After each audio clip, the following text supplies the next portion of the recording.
Hello बच्चों, your welcome. हमारा राजस्थान कक्षा 6 जिसमें हम आज पाठ पढ़ने वाले हैं पाठ 7। और आप यहाँ देख रहे हैं पाठ का नाम है जल संसाधन एवं संरक्षण। जल जो है वो अपने लिए एक संसाधन है, जीवन के लिए बहुत ज़रूरी है और उसका संरक्षण भी ज़रूरी है। तो इस पाठ में नदियाँ, जल परियोजनाएँ, वो चीज़ें भी हम देखेंगे। तो करते हैं हम शुरू पाठ 7, जल संसाधन एवं संरक्षण। तो प्यारे बच्चों, जल जो है वो ही जीवन है। तो इसलिए जल के समस्त स्रोत जल संसाधन कहलाते हैं। चाहे वो बारिश से प्राप्त हुआ हो, चाहे वो ज़मीन से प्राप्त हुआ हो। जल के मुख्य जल स्रोतों में आप देख सकते हैं झीलें, नदियाँ, उन पर बने बांध, ये सब चीज़ें जो है मुख्य जल स्रोत है। झीलें, नदियाँ, ठीक है, नदियों पर बने हुए बांध, नहरें, तालाब, कुएं, बावड़ी, टांका, कुंड, नलकूप, कुई, जो कुछ भी है, बिलिये, जहाँ कहीं भी पानी इकट्ठा कर रखा है और जो अपने पीने के लिए, सिंचाई के लिए कोई और काम आ रहा है, तो वो जल का एक तरह से स्रोत है। अपवाह तंत्र किसे कहते हैं? अपवाह यानी जो नदियाँ है, कोई एक नदी है या उसकी कोई सहायक नदी है, उनके द्वारा निर्मित जल प्रवाह की विशेष व्यवस्था को अपवाह तंत्र या प्रवाह प्रणाली कहते हैं। मान लीजिए ये गंगा नदी है और इसकी ये सहायक है यमुना। अब यमुना की सहायक जैसे चंबल है, गंगा की भी बहुत सारी सहायक है, जैसे इधर से सोन है, बेत है, केनवा जो केन है, और इधर से हम बात करें तो घाघरा है, गंडक है, कोसी है। तो एक मुख्य नदी और उसमें जो थोड़ी छोटी नदियां हैं वो उसके सहायक नदी कहलाती है। और दो नदियों के बीच वाला क्षेत्र, जैसे ये गंगा और यमुना, इनके बीच वाला क्षेत्र कहलाता है दो आब। ध्यान रखें, दो आब। 5 नदियों के बीच वाला क्षेत्र पंजाब, तो पंजाब कहलाता है। और जैसे हमारे राजस्थान में कुछ नदियां ऐसी हैं जो लूनी है, माही है, जो जाती हैं अरब सागर की ओर। जैसे आप राजस्थान का ये मैप मानिए, ठीक है, ये राजस्थान का हमने कच्चा मैप बनाया मान लीजिए। तो अब इधर जो नदियाँ जा रही है प्यारे बच्चों, जैसे ये है लूनी नदी, माही नदी, तो इधर हमारे क्या है, आगे जाकर अरब सागर है। और कुछ नदियाँ ऐसी है जैसे चंबल है, बनास है, बाणगंगा है, वो सब यमुना में, यमुना गंगा में, और गंगा जाती है बंगाल की खाड़ी में। तो राजस्थान में जैसे अरावली पर्वतमाला है और कुछ ज़मीन की ऊंचाई के आधार पर जल जो है कुछ इधर चला जाता है बाईं तरफ, कुछ दाईं तरफ। अब जैसे ये नदी इधर ऐसे आ रही है तो ऐसा लग रहा है ऊपर की ओर आ रही है, मगर ऊपर की ओर नहीं है, बल्कि ढाल ही इधर इसी हिसाब से है। तो नदियों को बीच से विभाजन करने वाला क्षेत्र जल विभाजक रेखा कहलाती है। राजस्थान का अपवाह तंत्र की हम बात करें तो बंगाल की खाड़ी का अपवाह तंत्र, यानी वो नदियाँ जो आखिरकार उनका जल बंगाल की खाड़ी में पहुंच जाता है। अरावली पर्वत से पूर्वी भाग में बहने वाली बनास नदी, उसके अलावा जैसे चंबल के सहायक में काली सिंध, पार्वती, परवन, आहू, उजाड़, निमाज आदि चंबल में प्रवाहित होकर यमुना में मिल जाती है, और यमुना मिलती है गंगा में, और गंगा जाती है बंगाल की खाड़ी में।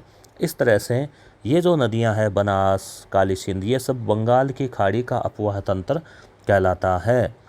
अरब सागर में जाने वाली नदियों की बात करें तो अरावली पर्वत से पश्चिम में जो बहने वाली नदियां हैं, जैसे लूनी हो गई, माही नदी हो गई, साबरमती, पश्चिमी बनास, लूनी के सहायक जोजड़ी, लीलड़ी, जवाई, सब के सब जो है वो कौन सा हिस्सा है? अरब सागर का हिस्सा है। अरब सागर में भी ये दो जगह हैं इसमें, जैसे गुजरात वाला जो हिस्सा आप देखते हैं भारत के नक्शे में, तो एक तो खंबात की खाड़ी है और एक कच्छ का रण है। तो उसमें जो है दोनों जो है अलग अलग क्षेत्रों में गिरती है। आंतरिक अपवाह तंत्र, आंतरिक का मतलब ऐसी नदियाँ जिनमें जल का प्रवाह कम होता है, इसलिए वो समुद्र तक नहीं पहुँच पाती और रेतीली ज़मीन होने के कारण स्थल भाग में ही लुप्त हो जाती है। जैसे अपने घग्गर है, घग्गर जो है समुद्र में नहीं पहुँच पाती है, तो उनको आंतरिक अपवाह वाली नदियाँ कहते हैं। जैसे घग्गर हो गई, यहाँ हालांकि बाणगंगा दे रखा है, मगर बाणगंगा का जल अच्छी बारिश होती है तो यमुना में मिल जाता है, बारिश कम होती है तो भरतपुर का जो घना अभयारण्य है वहाँ नम भूमि का निर्माण करता है और वहाँ झील के या तालाब ऐसे बिखरा हुआ सा जो जल है वो रह जाता है। तो घग्गर, कांतली, साबी, रूपारेल, मेंढा। हालांकि जीके की जो पुस्तकें हैं उनमें बाणगंगा को जो बंगाल की खाड़ी का हिस्सा में ही मान रखा है। राजस्थान की प्रमुख नदियाँ। चंबल, चंबल चर्मणवती भी कहते हैं, मध्य प्रदेश से विंध्याचल पर्वत से इसका उद्गम होता है। राजस्थान की सबसे लंबी और एकमात्र वर्ष भर बहने वाली 12 मासी नदी, यानी कि 12 महीने जो है ये जल से भरी रहती है, चाहे कम हो या ज़्यादा हो, 12 महीने बहती है। बाकी नदियाँ जो है बरसाती नदियाँ हैं। और ये राजस्थान में चित्तौड़गढ़ में भैंसरोड़गढ़ जगह है, वहाँ से प्रवेश करती है और कुल 6 जिलों से, ध्यान रखें, चंबल 6 जिलों से जो है वो बहती है। तो चित्तौड़गढ़ हो गया, फिर कोटा बूंदी, दोनों के बीच में से सवाई माधोपुर, करौली, धौलपुर, तो इनमें से ये बहते हुए उत्तर प्रदेश में यमुना में मिल जाती है। इसके सहायक की बात करें तो बड़ी सहायक नदी है बनास। फिर बनास की जो सहायक है वो भी हम इसके सहायक मान सकते हैं, जैसे बेड़च है, कोठारी है। और इसकी जो डायरेक्ट दक्षिण से और मिलती है काली सिंध, पार्वती, परवन, वो भी इसके सहायक है। कोटा जो है चंबल नदी के किनारे ही बसा हुआ है। बनास नदी, बनास जो है प्यारे बच्चों राजसमंद जिले में खमनौर की पहाड़ियों से निकलती है। तो बै से बनास, बत्तख याद रख लें आप, बै से बनास और ख से खमनौर। तो ये राजसमंद, बनास भी 6 जिलों से हैं, ध्यान रखें। राजसमंद हो गया, चित्तौड़गढ़, भीलवाड़ा, टोंक से बहकर सवाई माधोपुर के निकट रामेश्वरम नामक स्थान पर चंबल नदी में मिल जाती है। तो यहाँ एक ट्रिक याद रखें, राम बचासी, यानी चंबल, बनास और सीप, इन तीनों का त्रिवेणी संगम जो है वो रामेश्वरम नामक स्थान पर होता है। एक रामेश्वरम तो तमिलनाडु में है, जहाँ APJ अब्दुल कलाम का जन्म हुआ था, राम से तो शुरू होता है वो वाला क्षेत्र। एक रामेश्वरम अपने राजस्थान में भी है, कहाँ पर, सवाई माधोपुर में, जहाँ त्रिवेणी संगम होता है। बनास नदी पूर्णतः राजस्थान में बहने वाली सबसे लंबी नदी है। ये जीके के एग्ज़ाम में PTET, BSTC, पुलिस कांस्टेबल, कई एग्जाम्स में ये प्रश्न पूछा गया है कि राजस्थान में पूर्णतः बहने वाली सबसे लंबी नदी तो बनास करना है। सीधा सीधा पूछा जाए राजस्थान की सबसे लंबी नदी तो आपको चंबल करना है, क्योंकि चंबल का कुल बहाव ज़्यादा लंबाई है उसकी, मगर राजस्थान में बनास जितना नहीं है उसका। तो बनास की लंबाई हुई है 480 किलोमीटर। टोंक और सवाई माधोपुर नगर बनास नदी के किनारे पर स्थित है। और बिसलपुर बांध भी बना हुआ है, जो आगे आएगा अभी बांधों में।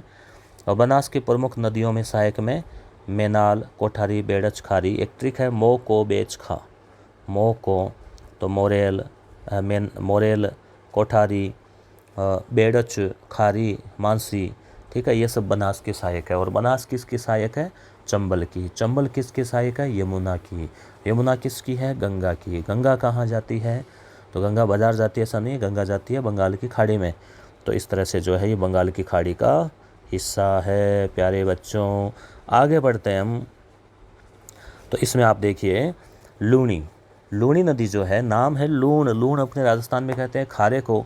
तो हालांकि पानी पहले तो इसका मीठा है मगर आगे इसका खारा है, इसलिए नाम पड़ गया बेचारी का लूणी।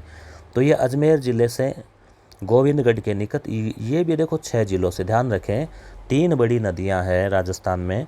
चंबल भी 6 जिलों से, लूणी भी 6 जिलों से, बनास भी 6 जिलों से गुजरती है। सरस्वती और सागरमती नामक 2 धाराओं के मिलने से उद्गम होता है।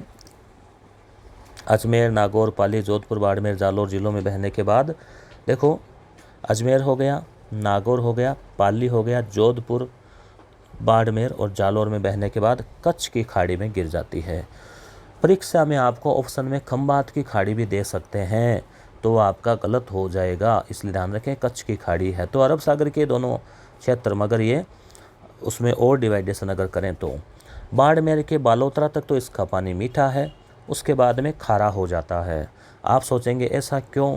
उसका कारण ये है कि बालोतरा के बाद की जो ज़मीन है वहाँ की, उसमें खुद में ही नमक की मात्रा है, इसलिए इसके सहायक नदियों में जोजड़ी, बांडी, जवाई, मीठड़ी, खारी, सूकड़ी, सागी, गुइया है। जैसे आप कल्पना करें कि ये लूनी नदी है, इसमें जवाई है, मीठड़ी, सूकड़ी, बांडी, एक इधर से भी नदी आके मिलती है नागौर से आके निकल के से। तो आपको इस नदी का नाम बताना है कौन सी है वो इन्हीं में से 1 2 3 4 में से 5 है, इन्हीं में से। तो आप कमेंट करके बताएं कि जो इसके दाईं ओर से उत्तर की ओर से आके मिलती है उस नदी का क्या नाम है। अब हम बात करते हैं माही नदी की। माही मध्य प्रदेश के विंध्याचल पर्वत से निकलती है। राजस्थान के मैप में आपको याद होगा ये इस तरह से आके यूं जाती है, कर्क रेखा को 2 बार काटती है। विषुवत रेखा को 2 बार काटने वाली नदी का नाम कमेंट बॉक्स में कमेंट करें, जो कि अफ्रीका महाद्वीप में है। तो मध्य प्रदेश में विंध्याचल पर्वत से निकलती है। राजस्थान में बांसवाड़ा और प्रतापगढ़ जिलों में बहने के बाद ध्यान रखें, बांसवाड़ा और प्रतापगढ़ में से बहती है और बांसवाड़ा प्रतापगढ़ में ही 56 का मैदान भी ये बनाती है। डूंगरपुर और बांसवाड़ा के बॉर्डर से बहती है, ध्यान रखना, डूंगरपुर के बीच में से नहीं है, दोनों की सीमा पर जो है बहती है। और खंबात की खाड़ी में जो लूनी थी वो तो है कच्छ के रण में, और ये जो माही है ये है खंबात की खाड़ी में गिरती है। इसकी सहायक नदियों में सोम और जाखम जो है वो है। यहाँ भी त्रिवेणी संगम होता है तीनों का, जिसे कहते हैं बेणेश्वर, और वहाँ पर बेणेश्वर जो है डूंगरपुर में, वहाँ पर मेला भी लगता है प्रसिद्ध। कब लगता है बेणेश्वर में मेला, पता है आपको? माघ पूर्णिमा को। अब हम बात करते हैं आंतरिक प्रवाह की नदियों की। तो इसमें है घग्घर जो है हिमाचल प्रदेश में हिमालय पर्वत की शिवालिक श्रेणी से होता है। शिवालिक श्रेणी क्या है? हिमालय जो है उसमें एक तो महान हिमालय, एक मध्य हिमालय, और जो नीचे की साइड वाला है, अंदर की भारत की साइड वाला, वो है शिवालिक। इसके लिए आप प्लेलिस्ट में जाके मेरे जियोग्राफी के टॉपिक भी आप देख सकते हैं, जिसमें रीट नाम से है, रीट भूगोल, तो वहाँ भी आप देख सकते हैं, 10-12 वीडियो है। उत्तरी राजस्थान में यह नदी हनुमानगढ़ में प्रवेश करके गंगानगर में भूमिगत हो जाती है। तो हनुमानगढ़ में प्रवेश करती है और गंगानगर, तो ये क्या है? आंतरिक प्रवाह वाली नदी है। और प्राचीन काल में यहाँ पर सरस्वती नदी बहा करती थी, तो उसी क्षेत्र में ये बहती है, तो उसके सहायक या उसके अवशेष जो है इसको मानते हैं। अब देखिए विद्यार्थियों, उच्चावच और अपवाह तंत्र। उच्चावच क्या होता है? उच्चावच का मतलब है कि सारी ज़मीन कोई एक जैसी तो होती नहीं है, अपने खेत या ज़मीन घर में भी नहीं होती, थोड़ी ऊंची थोड़ी नीची। तो ऐसे ही राजस्थान जो है या भारत है, तो इसमें भौगोलिक रूप से कुछ ज़मीन ऊंची होती है, कुछ नीची होती है, तो उसे उच्चावच कहते हैं। जैसे अपने ये अरावली पर्वतमाला है, इसका सबसे ऊंचा हिस्सा है वो अपनी सिरोही क्षेत्र में है। तो समुद्र तल से जो इसकी ऊंचाई है, जो समुद्र का जो तल है वो लगभग समान माना जाता है, तो ज़्यादातर जो ऊंचाई नापी जाती है उसी से नापी जाती है। तो 900 मीटर से अधिक ऊंचाई वाला ये क्षेत्र दिया गया है। 600 से 300 वाला ये येलो कलर वाला है मीटर एवरेज, यानी अरावली वाला क्षेत्र। फिर 150 मीटर, और तो यहाँ आप देख सकते हैं कि गहरे काले वाला 300 और ये 150 है। तो इसका मतलब ये थोड़ा क्षेत्र नीचा है, ये थोड़ा ऊंचा है, ये और ऊंचा है, इस तरह से। तो ये उच्चावच जो है इसको बोलते हैं। अब इसमें यहाँ दे रखा है अपवाह तंत्र। अब ये थोड़ा आपको और समझा देते हैं नदियों के हिसाब से। यहाँ नदी बनाई गई है, हालांकि मैप थोड़ा सा छोटा है। तो आप देखिए ये लूनी नदी है, ठीक है, अजमेर से नागपाड़ से निकली, अजमेर, फिर थोड़े से नागौर, जोधपुर, पाली, ठीक है, जालोर, बाड़मेर, ये इस तरह से। अब इसमें आप देखो सूकड़ी, बांडी, सागी, खारी, जवाई, ये इसकी सहायक नदियां हैं।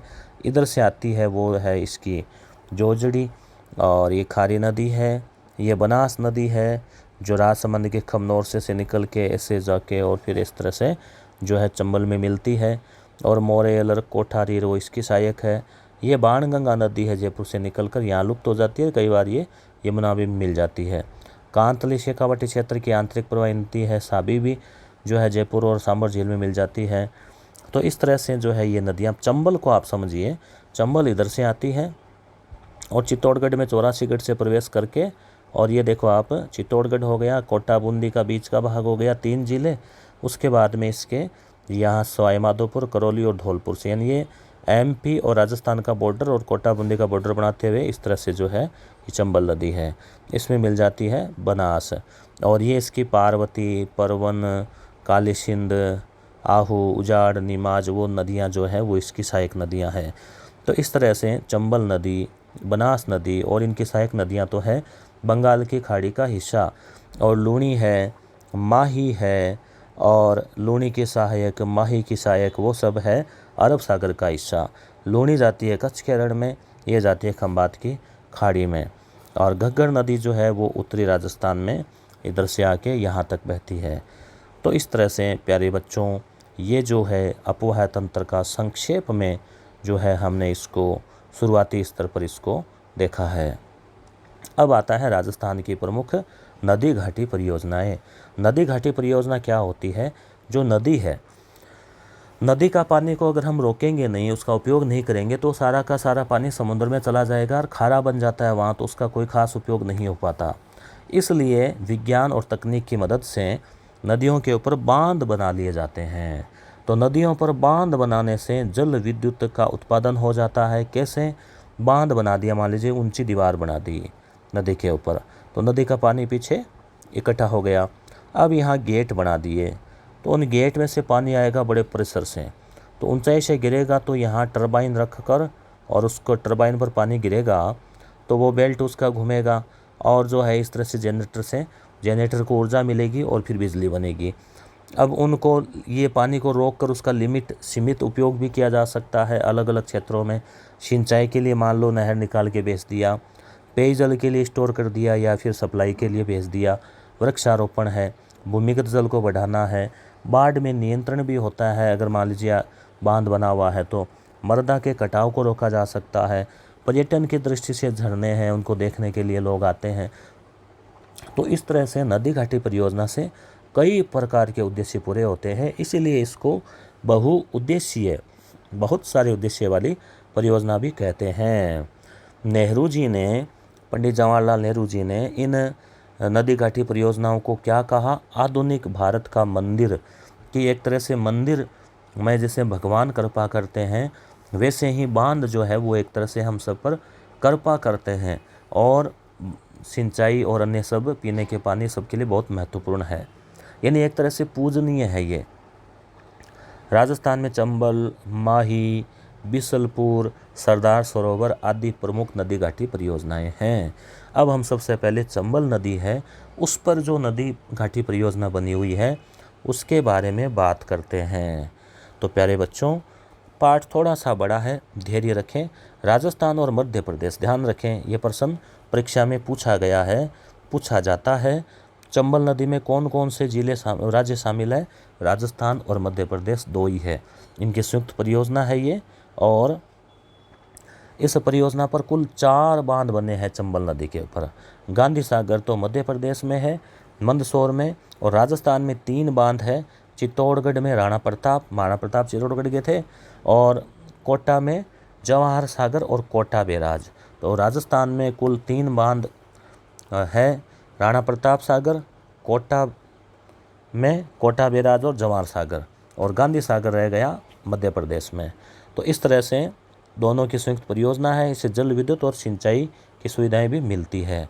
अभी आप देखिए तस्वीरों में राणा प्रताप सागर बांध, नदी है, नदी के आगे ये दीवार खड़ी कर दी, उसमें से ये गेट लगा दिए, उनमें से ये जल आता है, और इन गेटों को कई बार बंद भी किया जा सकता है लिमिट में, जैसे 4 गेट बंद कर दिए, 4 खोल दिए, इस तरह से भी जो है इसका इस्तेमाल किया जाता है। ये आप इधर देख सकते हैं माही बजाज सागर बांध है, जो कि बांसवाड़ा में है, माही नदी पर बना हुआ है। कितना खूबसूरत नज़ारा है पर्यटन की दृष्टि से भी, और फिर इसका बहुत प्रकार से उपयोग भी किया जाता है। माही बजाज सागर बांसवाड़ा में है। इसमें ध्यान रखें विशेष तौर पर राजस्थान और गुजरात की ही परियोजना है।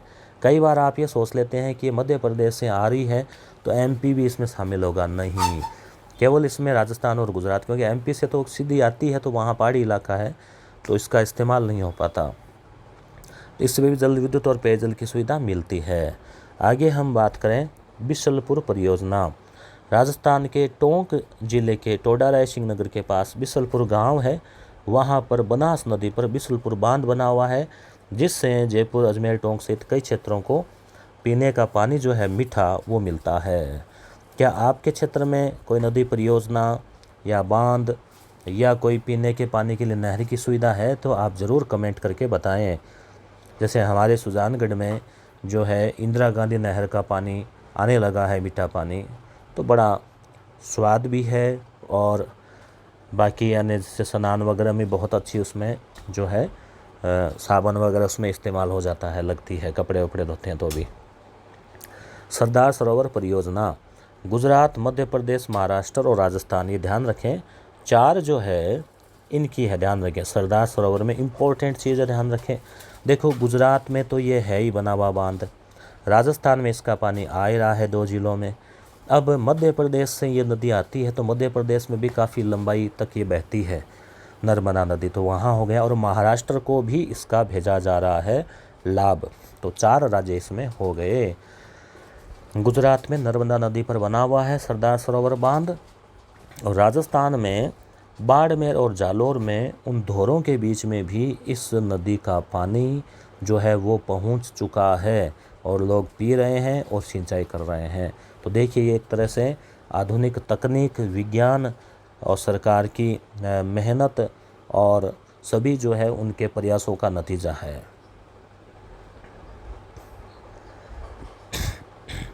आगे हम बात करें, पाली जिले में जवाई नदी पर जवाई बांध है, ध्यान रखें।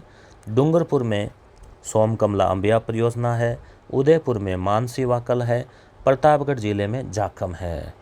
तो नदी पर बने बांधों से होने वाले लाभ बताइए, सूची बनाइए। क्या आपके ज़िले में कोई नदी घाटी परियोजना है? यदि हाँ तो उसकी जानकारी एकत्र कीजिए, कमेंट बॉक्स में उसका नाम जरूर लिखिए। राजस्थान में झीलें और जल संचयन, राजस्थान में पारंपरिक जल के स्रोत जैसे कुएं, यानी ये अपने हजारों सालों से, जब से मनुष्य ने समझदार हुआ है तब से चले आ रहे हैं कुएं हैं।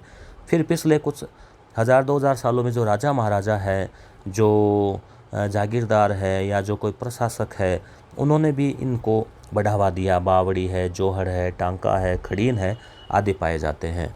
क्योंकि पहले नदी घाटी परियोजनाएं थी नहीं, बिजली थी नहीं, तो ये तो यानी ज़मीन से ट्यूबवेल से ले लेंगे। तो बारिश के पानी को इकट्ठा करने के लिए बहुत सारे प्रोजेक्ट जो थे। उदयपुर में सबसे ज़्यादा अच्छा काम हुआ। 14वीं से 19वीं सदी तक जल संरक्षण हेतु बहुत सारा कार्य किया गया। पिछोला, उदय सागर, फतेह सागर, गोवर्धन सागर, रंग सागर, स्वरूप सागर, जना सागर आदि जो है विभिन्न प्रकार के सागर यानी कि जो तालाब हैं, झीलें हैं वो बनाई गई। इसलिए उदयपुर को झीलों का नगर कहते हैं। जयसमंद झील को महाराणा जय सिंह जी ने 1687 से 1691 तक ये प्रश्न RS प्री एग्जाम में पूछा गया है प्यारे बच्चों। तो आप राजस्थान का ये जो पुस्तक पढ़ रहे हैं ये आपके आगे भी जीके तैयार करके काम आती रहेगी। आप कंपटीशन के विद्यार्थी हैं तो भी आपके लिए इम्पोर्टेंट है। तो वीडियो अच्छा लगा है तो लाइक करें और कक्षा 6 के हर बच्चे तक वीडियो को पहुंचाएं, कंपटीशन वाले विद्यार्थियों तक इसको पहुंचाएं। चैनल को सब्सक्राइब कर लें। विश्व की मीठे पानी की सबसे बड़ी मानव निर्मित झील यही है। अजमेर में स्थित पुष्कर झील है, अन्ना सागर झील है अजमेर में, माउंट आबू में नक्की झील है जो सबसे ऊंची है, राजसमंद झील है जिसके किनारे 9 चौकी नाम से बड़े बड़े समुद्र की शिलाएं लगी है। तो प्यारे बच्चों इस तरह से झीलें, नदियाँ, नदी घाटी परियोजनाएं राजस्थान में जो है काफ़ी प्रोजेक्ट है इसे। जोधपुर में बालसमंद, कायलाना, मीठे पानी की झील, उम्मेद सागर, ठीक है, जैसलमेर में गड्डीसर, डूंगरपुर में गेप सागर। अब ये प्रश्न भी बहुत बार 50 बार जो है आप पुराने पेपर देखेंगे, चाहे वो पुलिस कांस्टेबल, पटवारी, रीट, ग्राम सेवक कोई भी हो, उनमें पूछा गया है गेप सागर वाला, गड्डीसर वाला। बीकानेर में कोलायत, अलवर में सिलेसेट आदि कई ज़िले हैं जो मीठे पानी की है। खारे पानी की झीलों की बात करें प्यारे बच्चों तो जैसे सांबर झील है, जयपुर में आता है वैसे, मगर ये नागौर, अजमेर और जयपुर तीनों के बॉर्डर इसके लगते हैं। बाड़मेर में पचपदरा, नागौर में नीडवाना, बीकानेर में लूणकरणसर, जैसलमेर में पोखरण, जोधपुर में फलोदी, ठीक है, आदि खारे पानी की झीलें हैं। अब ये देखिए आप, उदयपुर शहर का जो मेवाड़ के राणाओं महाराणाओं के द्वारा जो झीलों का तंत्र बनाया गया वो आप देखिए किस तरह से जो है इनको आपस में जोड़ दिया गया है। हालांकि थोड़ा इसको समझना थोड़ा सा पेचीदा है, मगर आप इसे समझ सकते हैं। जैसे ये फतेह सागर झील है, ये पिछोला झील है, आपस में ये देखो जोड़ा गया है इनको झीलों से, नदियों से। तो इस प्रकार से एक आदर्श जो सिस्टम है वो बन गया है।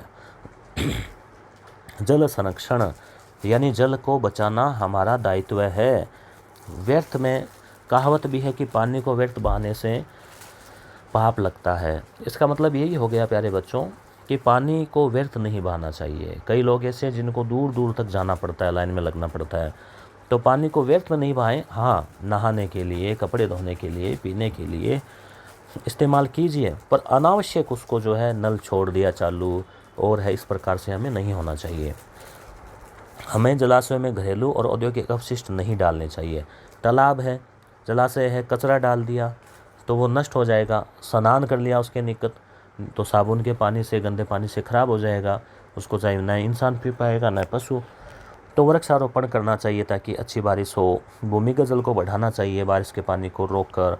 तो इसके लिए क्या है, रूफ टॉप जल संचयन, यानी जो छत है, छत पर जो पानी गिर रहा है वो ऐसे तो नाले से होके नाले में जाएगा और व्यर्थ जो है गंदे पानी के तालाब में जाके चला जाएगा। तो वो जो मीठा पानी है उसको या तो आप अपने घर में कोई गड्ढा जो है मजबूत, यानी कि उसको कुंड बोलते हैं, कुआं है, उसमें आप इकट्ठा कर सकते हैं। नहीं तो फिर आप जो है उसको वाटर हार्वेस्टिंग के द्वारा वर्षा के व्यर्थ बहने वाले जल को भूमिगत किया जा सकता है। जैसे घर में कोई गहरा कुआं या कुई है तो उसमें भी आप उसका पानी का सप्लाई लगा सकते हैं ताकि उसमें जल का स्तर बढ़ जाएगा। तो इस तरह से पश्चिमी राजस्थान में टांका, खड़ीन, जोहड़ आदि प्राचीन काल से चले आ रहे वर्षा जल के स्रोत हैं।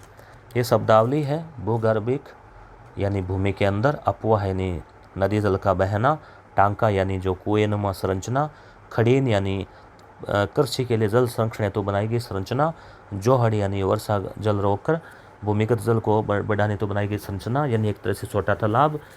तो ये है प्रमुख शब्दावली। अब हम देखते हैं एक दो प्रश्न। बनास किस नदी की सहायक नदी है? तो बहुत ही सिंपल प्रश्न है, चंबल। और ये कौन से क्षेत्र का हिस्सा है अपवाह का, बताइए। तो चंबल, यमुना, गंगा यानी कि बंगाल की खाड़ी। माही बजाज सागर परियोजना किस में विकसित की गई है? माही बजाज सागर परियोजना बांसवाड़ा में। प्यारे बच्चों, आपका कमेंट आया था कि इन सभी कुल पहले 10 पाठ होने देते हैं, 7वां पाठ हो गया, 3 पाठ अभी बाकी है। उसके बाद में पूरी पुस्तक का ऑब्जेक्टिव के माध्यम से एक टेस्ट ले लिया जाएगा।